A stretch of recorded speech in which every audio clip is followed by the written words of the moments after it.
জয় শ্রীকৃষ্ণ, রাধে রাধে। নমস্কার বন্ধুরা, সনাতনী পম্পা ইউটিউব চ্যানেলে আপনাদের সকলকে জানাই স্বাগত। আশা করি আপনারা সকলেই ঈশ্বরের কৃপায় ভালো আছেন, সুস্থ আছেন। আগামী সোমবার 2রা সেপ্টেম্বর কৌশিকী অমাবস্যার দিন। ভুলেও করবেন না এই 5টি কাজ। পরিবারে নেমে আসবে চরম বিপর্যয়, দুর্ভাগ্য, গৃহ অশান্তি ও আর্থিক সংকট। তাই আজকেই সাবধান হয়ে যান। নমস্কার বন্ধুরা, সবাইকে স্বাগত জানাচ্ছি সনাতনী পম্পা ইউটিউব চ্যানেলে। বন্ধুরা, আশা করছি ঈশ্বরের আশীর্বাদে প্রত্যেকেই ভালো আছেন এবং সুস্থ আছেন। সামনেই আসতে চলেছে কৌশিকী অমাবস্যা। এই বছর অর্থাৎ 2024 সালে কৌশিকী অমাবস্যা কবে পড়েছে, পঞ্জিকা অনুসারে তার পূর্ণাঙ্গ সময়সূচি, কবে করবেন এই উপবাস, কৌশিকী অমাবস্যার পুজোর বিশেষ নিয়ম বিধি এবং এই বিশেষ দিনে কি কি কাজ করা থেকে নিজেদেরকে বিরত ও সংযত রাখবেন, তার উপরেই আজকের এই ভিডিওটি বানানো হয়েছে। কথিত আছে মহামায়া কৌশিকী রূপ ধারণ করেছিলেন এবং 2 অধম রাক্ষস শম্ভ ও নিশুম্ভকে হত্যা করেছিলেন। এই বিশেষ দিনে দূর দূরান্ত থেকে অসংখ্য ভক্ত আসেন মাতৃ দেবীর আরাধনা করতে। এই দিনটিতে যেমন মাতৃ আরাধনা করলে মা কখনো কাউকে খালি হাতে ফেরায় না, ঠিক সেরকম ভাবে এই দিনে অশুভ শক্তিরও বিস্তার ঘটে। তন্ত্র সাধকরা সারা বছর অপেক্ষা করে থাকেন কৌশিকী অমাবস্যার এই বিশেষ দিনটির জন্য। বছরে যে কয়েকটি অমাবস্যা আছে তার মধ্যে কৌশিকী অমাবস্যা একটি অত্যন্ত গুরুত্বপূর্ণ অমাবস্যা। তাই বন্ধুরা, এই বিশেষ দিনটি নিয়ম বিধি পূর্বকে পালন করা উচিত যাতে পরিবারের মঙ্গল হয়। তাই আমার সকল বন্ধুদের অনুরোধ করব, আজকের এই ভিডিওটি একদমই স্কিপ না করে সম্পূর্ণ দেখবেন এবং দেখার পর যদি ভালো লাগে তাহলে অবশ্যই কিন্তু একটি লাইক করবেন, কমেন্টে লিখবেন জয় মা তারা মায়ের জয়, জয় মা কালী মায়ের জয়। এবং বন্ধুরা, ভিডিওটি অবশ্যই শেয়ার করবেন আপনাদের নিকট আত্মীয় স্বজন এবং বন্ধু বান্ধবদের সাথে। কৌশিকী অমাবস্যা আর বেশি দিন বাকি নেই। ভিডিওটি পেলে প্রত্যেকে উপকৃত হবেন এবং আপনাকে ধন্যবাদ জানাবেন। চলুন বন্ধুরা, এবার আসা যাক ভিডিওর মূল পর্বে। প্রথমেই আপনাদেরকে জানিয়ে দিই এই বছর অর্থাৎ 2024 সালে কৌশিকী অমাবস্যা কবে পড়েছে এবং এই কৌশিকী অমাবস্যা ব্রত উপবাস কবে করবেন। এই বছর অর্থাৎ 2024 সালে কৌশিকী অমাবস্যা লাগছে বাংলার 16ই ভাদ্র 1431, ইংরেজি 2রা সেপ্টেম্বর 2024 সোমবার দিন। আর অমাবস্যার তিথি কিন্তু শুরু হচ্ছে রবিবার শেষ রাত্রি 5:07 থেকে এবং থাকবে মঙ্গলবার সকাল 6:31 পর্যন্ত। অর্থাৎ বুঝতেই পারছেন বন্ধুরা যে সোমবার দিন সারাটা দিন এবং সারা রাত অমাবস্যার তিথি থাকছে। অমাবস্যার এই রাত্রিকে তারা রাত্রিও বলা হয় এবং কৌশিকী অমাবস্যার দিনটি বিশেষ নিয়মবিধি পূর্বকই পালন করা উচিত। মা কৌশিকীকে অনেকেই হয়তো জানেন না। মা কৌশিকী হচ্ছেন মা কালীর দেহকোষ থেকে নির্গত দেবী। শুম্ভ ও নিশুম্ভ কঠোর সাধনা করে ব্রহ্মাকে খুশি করে বর পেয়েছিলেন যে কোনো পুরুষ তাদেরকে হত্যা করতে পারবে না, একমাত্র একজন অজনী মহিলাই তাকে হত্যা করতে পারবে। অর্থাৎ যে নারী মাতৃ গর্ভ থেকে জন্ম নেয়নি, পৃথিবীতে এমন নারী খুঁজে পাওয়া খুবই দুষ্কর। তাই সবাই হাজির হন শিবের সামনে। অন্যদিকে পার্বতী দক্ষ যজ্ঞস্থলে সতী রূপে আত্মহতি দিয়েছিলেন, যার কারণে পরবর্তী জীবনে কালো মেঘের মতো রং হয়েছিল। ভোলেনাথ তাকে কালিকা বলে ডাকতেন। তিনি বললেন, কালিকা তুমি তাদের রক্ষা করো। পার্বতীকে সকলের সামনে কালী বলে ডাকলে তিনি রেগে যান এবং অপমানিত হন। রাগান্বিত হয়ে মানুষ হ্রদের সামনে তিনি কঠোর তপস্যা করেন। তপস্যা স্বরূপ শীতল মানুষ হ্রদের জলে স্নান করে শরীরের সমস্ত কালিমা ত্যাগ করে পূর্ণিমার রং ধারণ করেন দেবী। সেই কালো কোনা থেকে এক সুন্দরী কালো দেবীর জন্ম হয়।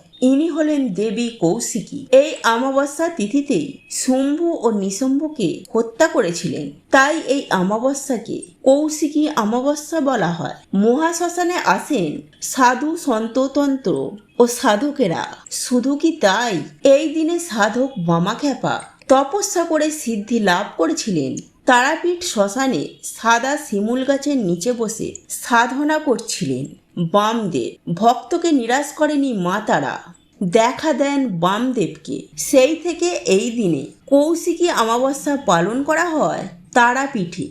বন্ধুরা, এই দিনটি যেমন ভক্তের ভগবানকে পাওয়ার দিন, অশুভ শক্তির হেরে যাওয়ার দিন এবং শুভ শক্তির জয়ের দিন, ঠিক সেরকমভাবে এই দিনটি আবার তন্ত্র সাধকদের তপস্যার দিন। এবং এই দিনে আশেপাশে অনেক রকম নেগেটিভ শক্তিও প্রবাহিত হয়। তাই বন্ধুরা, পরিবারকে সমস্ত শক্তি থেকে দূর করবার জন্য এই বিশেষ দিনে অবশ্যই মা কালীর মন্দিরে গিয়ে পুজো দেওয়া উচিত। যদি আপনার বাড়ির মধ্যে কোনো কালী বিগ্রহ থেকে থাকে বা পট থাকে অথবা মা তারার চরণ থাকে, আপনি সেখানেও পুজো দিতে পারেন। তবে অবশ্যই কৌশিকী অমাবস্যার দিনটি বিশেষ নিয়মবিধি পালন করে কাটানোর চেষ্টা করবেন। এর ফলে পরিবারের মঙ্গল হবে। মা কালী সদা সর্বদাই অশুভ শক্তিকে বিনাশ করে থাকেন। তাই কৌশিকী অমাবস্যার দিনে মা কালীর পুজো করলে আপনার পরিবার বাধা বিপত্তি এবং বিপর্যয় মুক্ত হবেন। পরিবারের ওপর কারোর কোনো কুনজর লাগবে না। পরিবারের বাস্তুদোষ দূর হবে, রোগ জ্বালা যন্ত্রণা দূর হবে। এর ফলে পরিবারে অর্থপ্রাপ্তির যোগও তৈরি হবে। তাই বন্ধুরা, কৌশিকী অমাবস্যার দিনে নিয়মবিধি পূর্বক মা কালীর পুজো করুন, উপবাস রেখে পুজো করুন। সোমবার দিন সারা দিন অমাবস্যা তিথি থাকছে, তাই আমি বলবো সোমবার দিন আপনারা পুজো পর্যন্ত উপবাস রাখুন এবং যদি সম্ভব হয় নিকটবর্তী কোনো মন্দিরে গিয়ে মা কালীকে লাল জবা ফুলের মালা নিবেদন করুন। মা কালীর অত্যন্ত প্রিয় ফুল হচ্ছে লাল জবা ফুল। মা কালী লাল জবা ফুলের মালাতে অধিক প্রসন্ন হন। তাছাড়াও রক্তকরবী ও লাল পদ্ম মাকে নিবেদন করতে পারেন এই বিশেষ দিনে। এই দিন আপনারা অবশ্যই ব্রত উপবাসের সাথে সাথে বাড়িতে নিরামিষ আহার গ্রহণ করবেন এবং কিছু কিছু কাজ করা থেকে নিজেদেরকে বিরত রাখবেন। প্রথম যে কাজটি করবেন না সেটি হচ্ছে এই দিনে কোথাও যাত্রা করবেন না। বন্ধুরা, এই দিনে মা কালীর শুম্ভ ও নিশুম্ভকে হত্যা করেছিলেন, কিন্তু তার আগে শুম্ভ ও নিশুম্ভর প্রভাবে পরিবেশে অশুভ শক্তির বিনাশ হয়েছিল। তাই বন্ধুরা, এই দিনে যাত্রা অশুভ। তাই যদি কোনো জায়গায় যাওয়ার থাকে তাহলে অমাবস্যা তিথি ছেড়ে যাওয়ার পর আপনারা যেতে পারেন, কিন্তু অমাবস্যা তিথি চলাকালীন কোথাও যাত্রা করবেন না। বিশেষ করে সন্ধ্যাবেলায় বা রাত্রিবেলায় কোনো নির্জন স্থান বা শ্মশানে একাকী যাবেন না। দ্বিতীয় যে কাজটি এই দিন ভুলেও করবেন না সেটি হচ্ছে এই দিন বাড়িঘরদোর অপরিষ্কার অপরিচ্ছন্ন রাখবেন না। এই দিনে বাড়িতে মা কালীর পুজো করবেন চিত্তপটে অথবা বিগ্রহে, কিন্তু তার আগে বাড়িঘরদোর খুব ভালো করে পরিষ্কার পরিচ্ছন্ন করে রাখবেন এবং যেখানে সেখানে নোংরা আবর্জনা ফেলে রাখবেন না। এমনকি এঁঠো বাসনকোসনও জমিয়ে রাখবেন না। এর ফলে পরিবারে নেগেটিভিটি বাড়ে। যদি আপনি চান আপনার পরিবারে মঙ্গল হোক, পরিবারের ভালো হোক, তাহলে এই ছোট ছোট বিষয়গুলির ওপর ধ্যান আপনাদের অবশ্যই রাখতে হবে। এই বিশেষ দিনে অবশ্যই খুব সকাল সকাল ঘুম থেকে উঠবেন। বিশেষ করে ব্রহ্ম মুহূর্তে ঘুম থেকে উঠতে পারলে অত্যন্ত ভালো, কারণ ব্রহ্ম মুহূর্ত হচ্ছে ওঠার জন্য এবং ঈশ্বরের সঙ্গে সংযোগ স্থাপন করার জন্য। তাই সব থেকে বেশি ফলপ্রদায়ী সময়। তাই বন্ধুরা, আপনারা চেষ্টা করবেন ব্রহ্ম মুহূর্তে অর্থাৎ সূর্যোদয়ের আগে ঘুম থেকে ওঠার এবং বিছানায় বসেই মা কালীকে স্মরণ করবেন। মা কালীকে আপনারা মনে মনে স্মরণ করবেন এবং বলবেন, জয় মা কালী, জয় মা কালী, জয় মা কালী। মাগো, তুমি মুখ তুলে চাও এবং পরিবারের সকলের মঙ্গল করো। বন্ধুরা, এই কথাটি বলে আপনারা দিনটিকে শুরু করবেন এবং সেই দিন বাড়িঘরদোরকে পরিষ্কার পরিচ্ছন্ন করে সকালে স্নান করে নেবেন এবং স্নানের জলে সামান্য কালো তিল মিশিয়ে স্নান করবেন। এর ফলে দেখবেন আপনার শরীর চনমনে থাকছেন, মন তরতাজা থাকছে এবং আপনি পজিটিভিটি অনুভব করছেন। অনেক সময় হয় না, বিনা কারণে মন খারাপ লাগছে, খিটখিটে হয়ে যাচ্ছেন, সেই সমস্ত জিনিসগুলি হয় কারো কুনজর লেগে গেলে, শরীরে অসুস্থতার ভাব লাগছে, ভালো লাগছে না কোনো কিছু, সেগুলো দূর হবে। বন্ধুরা, এই দিন ভুল করেও চুল, দাড়ি, নখ ইত্যাদি ভুল করেও কাটবেন না, কারণ আমি এটা আগেই বলেছি যে এই দিন অশুভ শক্তিরও বিস্তার হয়। তাই আপনি এই সমস্ত জিনিসগুলো নানা রকম জাদু টোনা টোটকা করা যেতে পারে। তাই বন্ধুরা, এই বিশেষ দিনে আপনারা কাটবেন না, বিশেষ করে কোনো পার্লারে গিয়ে বা সেলুনে গিয়ে চুল, দাড়ি, নখ ইত্যাদি ভুল করেও কাটবেন না। এই দিন আমিষ জাতীয় খাবার কোনোভাবেই গ্রহণ করবেন না। এবং বন্ধুরা, এই দিন সন্ধ্যাবেলায় খুব ভালোভাবে সন্ধ্যা দেবেন।